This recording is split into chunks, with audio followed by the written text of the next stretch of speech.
Welcome to Mama Moody Musings. I'm always like doing these after I work out or before I work out or on the go. One day I'll be like, oh, here's my studio, and this is where I'm doing it, and I'm all done up. And I gotta find out a filter for these things. Anyway, this week my topic is check in on your strong friends. It was a rough week. I feel pretty good right now. I just did a rowing class, so I'm like, woo, okay. I kind of feel like tingly and like, and the kids have been up since 4:30.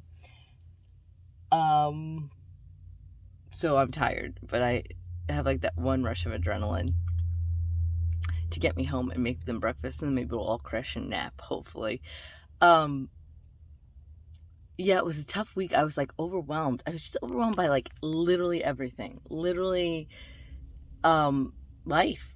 Not just what was happening outside, just everything. Just the crushing weight of doing everything. I'm in charge of the kids, the house, scheduling everything. And I only have an apartment, so when we get a house one day, it's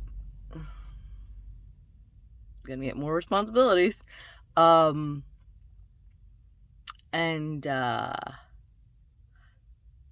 just I was also overwhelmed by how hard my career feels, like the career I chose, and how hard it feels sometimes, and how hard it is to just adult.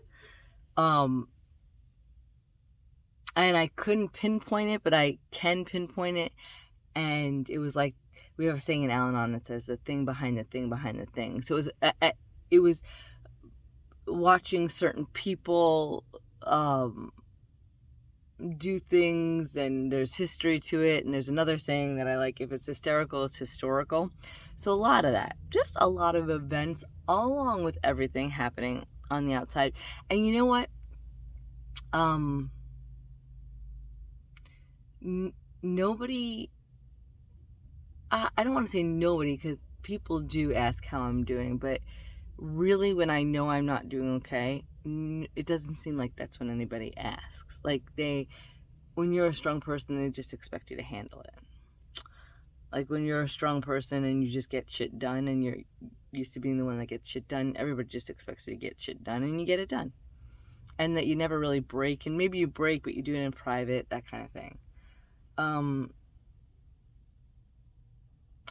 So yeah, you know what I had to do? Well, I had to cry. I never used to cry. My God, many years I did not cry. Like, Jesus, cry.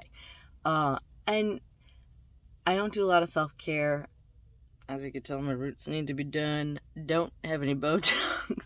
But self-care isn't really just hair done, nails done, massage done. That's not really self-care. You know what I did to help myself?